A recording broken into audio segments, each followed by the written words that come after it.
ನಮ್ಮ ಹೆಮ್ಮೆಯ ಪ್ರಧಾನಮಂತ್ರಿ ನರೇಂದ್ರ ಮೋದಿಜಿಯವರು ಯಾವಾಗಲೂ ಕೂಡ ಒಂದು ಮಾತನ್ನ ಹೇಳ್ತಾ ಇರ್ತಾರೆ. ಮೋದಿಜಿಯವರು ಹೇಳ್ತಾರೆ, ನಾನು ಈ ದೇಶದ ಪ್ರಧಾನಮಂತ್ರಿ ಅಲ್ಲ, ಅವರು ಈ ದೇಶದ ಪ್ರಧಾನಮಂತ್ರಿ ಅಲ್ಲ, ಈ ದೇಶದ ಪ್ರಧಾನ ಸೇವಕರು ಅಂತ ಹೇಳಿ ಸನ್ಮಾನ್ಯ ನರೇಂದ್ರ ಮೋದಿಜಿಯವರು ಯಾವಾಗಲೂ ಕೂಡ ಹೇಳ್ತಾ ಇರ್ತಾರೆ. ಅವರು ಕೊಟ್ಟಿರ್ತಕ್ಕಂಥ ಕೊಡುಗೆ ಏನು ಈ ದೇಶಕ್ಕೆ, ಮೋದಿಜಿಯವರು ದೇಶಕ್ಕೆ ರಾಜ್ಯಕ್ಕೆ ಕೊಟ್ಟಿರ್ತಕ್ಕಂಥ ಕೊಡುಗೆ ಹುಟ್ಟಿರ್ತಕ್ಕಂಥ ಒಂದು ಮಗುವಿನಿಂದ ಹಿಡಿದು ವೃದ್ಧಾಪ್ಯ ವೇತನದಲ್ಲಿ ಇರ್ತಕ್ಕಂಥವ್ರಿಗೂ ಸಹ ಅನೇಕ ಯೋಜನೆಗಳನ್ನ ಸನ್ಮಾನ್ಯ ನರೇಂದ್ರ ಮೋದಿಜಿಯವರು ಕೊಟ್ಟಿದ್ದಾರೆ. ನಮ್ಮ ಪ್ರಧಾನಮಂತ್ರಿ ನರೇಂದ್ರ ಮೋದಿಜಿಯವರು ಯಾವಾಗಲೂ ಕೂಡ ಒಂದು ಮಾತನ್ನ ಹೇಳ್ತಾ ಇರ್ತಾರೆ.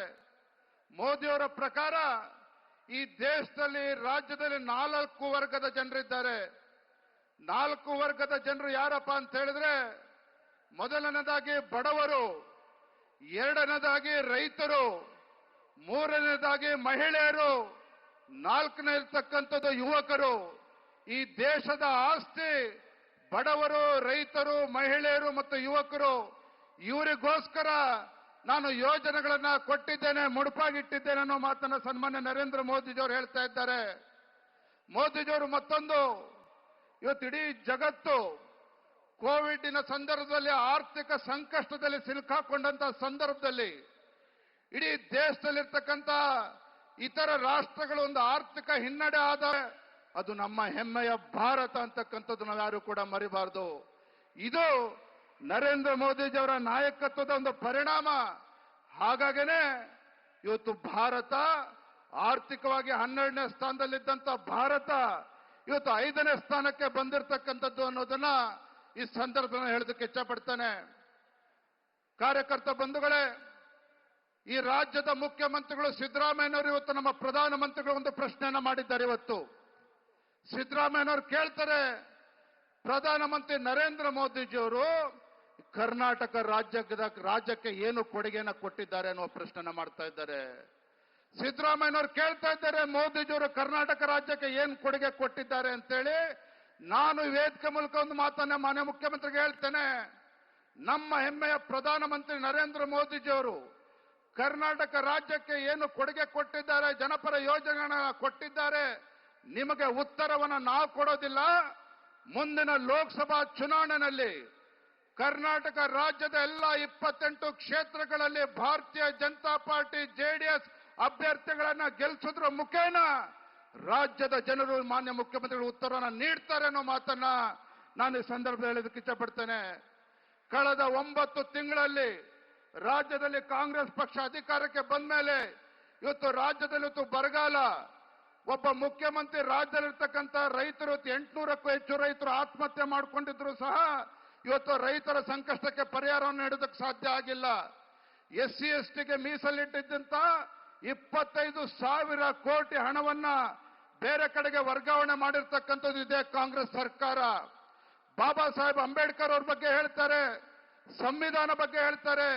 ನಾನು ಈ ವೇದಿಕೆ ಮೂಲಕ ನಮ್ಮ ಕಾರ್ಯಕರ್ತರಿಗೆ ಹೇಳ್ತೇನೆ, ಇವತ್ತು ಬಾಬಾ ಸಾಹೇಬ್ ಅಂಬೇಡ್ಕರ್ ಅವರನ್ನ ಲೋಕಸಭಾ ಚುನಾವಣೆಯಲ್ಲಿ 2 ಬಾರಿ ಅವರಿಗೆ ಲೋಕಸಭಾ ಚುನಾವಣೆಯಲ್ಲಿ ಬಾಬಾ ಸಾಹೇಬ್ ಅಂಬೇಡ್ಕರ್ ಅವರಿಗೆ ಸೋಲಿಸಿದ್ದು ಇದೇ ಕಾಂಗ್ರೆಸ್ ಪಕ್ಷ ತಾನೆ. ಇದೇ ಕಾಂಗ್ರೆಸ್ ಪಕ್ಷದವರು ಇದೇ ಬಾಬಾ ಸಾಹೇಬ್ ಅಂಬೇಡ್ಕರ್ ಅವರಿಗೆ ಭಾರತ ರತ್ನವನ್ನ ಕೊಡ್ಲಿಲ್ಲ. ಅವರ ಅಂತ್ಯ ಸಂಸ್ಕಾರಕ್ಕೂ ಕೂಡ ಗೌರವನ ಕೊಡ್ಲಿಲ್ಲ.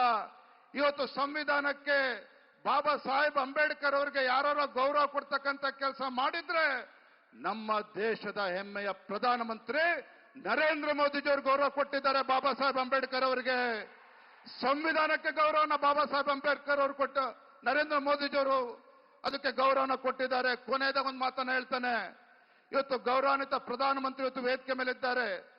ಕರ್ನಾಟಕಕ್ಕೆ ಅಭಿವೃದ್ಧಿ ನಿಟ್ಟಿನಲ್ಲಿ ಅವರು ಕೈಗೊಂಡಿರ್ತಕ್ಕಂಥ ಎಲ್ಲ ನಿರ್ಧಾರಗಳು, ಅವ್ರು ಮಾಡಿರ್ತಕ್ಕಂಥ ರಾಜ್ಯಕ್ಕೆ ಕೊಟ್ಟಿರ್ತಕ್ಕಂಥ ಅವರ ಕೊಡುಗೆಗಳು, ನಾವೆಲ್ಲರೂ ಕೂಡ ಇವತ್ತು ನಮ್ಮ ಪ್ರಧಾನಮಂತ್ರಿ ನರೇಂದ್ರ ಮೋದಿಜಿಯವರಿಗೆ ಆಭಾರಿಯಾಗಿದ್ದೇವೆ.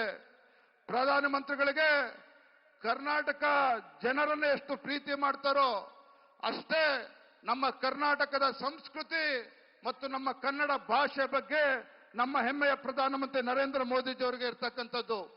ರಾಜ್ಯದಿಂದ ಯಾವರೇ ನಮ್ಮ ನಾಯಕರು ಪ್ರಧಾನಮಂತ್ರಿ ಹತ್ರ ಹೋದಾಗ ಪ್ರಧಾನಮಂತ್ರಿಗಳು ಯಾವಾಗಲೂ ಸಹ ಕನ್ನಡದ ಹೊಸ ಹೊಸ ಪದಗಳನ್ನ ಕಲಿತಕ್ಕಂಥ ಪ್ರಯತ್ನನ ಮಾಡ್ತಾರೆ. ಗೌರವಾನ್ವಿತ ಪ್ರಧಾನಮಂತ್ರಿಗಳು ರಾಜ್ಯಕ್ಕೆ ಬಂದಾಗಲೆಲ್ಲೂ ಸಹ ಎಲ್ಲಾ ವೇದಿಕೆಗಳಲ್ಲಿ ಕನ್ನಡದ ಮೂಲಕ ಕನ್ನಡ ಭಾಷೆಯನ್ನ ಮಾತನಾಡೋದಕ್ಕೂ ಕೂಡ ಪ್ರಯತ್ನ ಮಾಡ್ತಾರೆ. ಅಷ್ಟೇ ಅಲ್ಲ, ಇವತ್ತು ನಮ್ಮ ಪ್ರಧಾನಮಂತ್ರಿಗಳು ಇವತ್ತು ಕನ್ನಡದ ಭಾಷೆ ಬಗ್ಗೆ ಎಷ್ಟು ಅಭಿಮಾನ ಇದೆ ಅಂತ ಹೇಳಿದ್ರೆ ಇದಕ್ಕಾಗಿ ಇವತ್ತು ಆನ್ಲೈನ್ನಲ್ಲಿ ಸಾಮಾಜಿಕ ಜಾಲತಾಣದಲ್ಲಿ ನರೇಂದ್ರ ಮೋದಿಜಿಯವರು ನಮೋ ಇನ್ ಕನ್ನಡ ಹೆಸರಿನಲ್ಲಿ ಅಪ್ಲಿಕೇಶನ್ ಖಾತೆಯನ್ನು ಕೂಡ ತೆರೆದು ಆರ್ಟಿಫಿಷಿಯಲ್ ಇಂಟೆಲಿಜೆನ್ಸ್ ಅನ್ನ ಉಪಯೋಗಿಸ್ಕೊಳ್ಳೋದ್ರ ಜೊತೆಗೆ ಇವತ್ತು ಕನ್ನಡಕ್ಕೆ ಒಂದು ಶಕ್ತಿ ತುಂಬತಕ್ಕಂಥ ಕೆಲಸವನ್ನ ಮಾಡ್ತಾ ಇದ್ದಾರೆ. ನಾನು ಈ ವೇದಿಕೆ ಮೂಲಕ ಒಂದು ಮಾತನ್ನ ಹೇಳ್ತೇನೆ. ನಮ್ಮ ಕಾರ್ಯಕರ್ತರು ಏನಿಲ್ಲಿದ್ದೀರಿ, ನಮ್ಮ ಸುತ್ತಮುತ್ತ ಕಾರ್ಯಕರ್ತರು ಕೂಡ ತಿಳಿಸ್ಬೇಕು. ನಾವು ಇವತ್ತಿನಿಂದ ನಮ್ಮ ಮೋದಿಜಿಯವರ ಭಾಷಣವನ್ನ ಕನ್ನಡದಲ್ಲೇ ಕೇಳೋದಕ್ಕೆ ಸಾಧ್ಯ ಇದೆ. ಆನ್ಲೈನ್ ಮೂಲಕ ನಾವು ಕೂಡ ಮೋದಿ ಆನ್ಲೈನ್ ಅಲ್ಲಿ ಸಂಪರ್ಕ ಮಾಡಿ, ನಮೋ ಇಂಡಿಯಾ ಏನು ಅಪ್ಲಿಕೇಶನ್ ಅಲ್ಲಿ ಸಂಪರ್ಕ ಮಾಡಿ ನಮ್ಮ ಅಭಿಪ್ರಾಯವನ್ನ ಕನ್ನಡದಲ್ಲಿ ನೇರವಾಗಿ ನರೇಂದ್ರ ಮೋದಿಜಿ ಪ್ರಧಾನಮಂತ್ರಿಗೆ ಮುಟ್ಟಿಸ್ತಕ್ಕಂಥ ಕೆಲಸ ಮಾಡಬಹುದು ಅನ್ನೋ ಮಾತನ್ನ ತಿಳಿಸ್ತಾ ಇವತ್ತು ತಮ್ಮೆಲ್ಲರೂ ಕೂಡ ಈ ಸಂದರ್ಭದಲ್ಲಿ ಒಂದೇ ಮಾತನ್ನ ಹೇಳ್ತೇನೆ. ಕಲ್ಯಾಣ ಕರ್ನಾಟಕದ ಅಭ್ಯರ್ಥಿಗಳಾಗಿರ್ತಕ್ಕಂಥ ನಮ್ಮ ಭಗವಂತ ಖೂಬಾ ಅವರು ಇರ್ಬೋದು, ಬೀದರ್ ಗುಲ್ಬರ್ಗಾದ ನಮ್ಮ ಜಾಧವ್ ಅವರು ಇರ್ಬೋದು, ದೊಡ್ಡ ಅಂತರದಲ್ಲಿ ಗೆಲ್ಲಿಸೋದ್ರ ಮೂಲಕ ತಾವೆಲ್ಲರೂ ಕೂಡ ಆಶೀರ್ವಾದ ಮಾಡಬೇಕು ಅಂತ ಹೇಳ್ತಾ ನನ್ನ ಮಾತುಗಳಿಗೆ ವಂದಿಸಿ ನನ್ನ ಮಾತನ್ನು ಮುಗಿಸ್ತೇನೆ. ಬಲೋ ಭಾರತ್ ಮಾತಾ ಕಿ. ನರೇಂದ್ರ ಮೋದಿಜಿ ಅವರಿಗೆ ನಮಸ್ಕಾರ.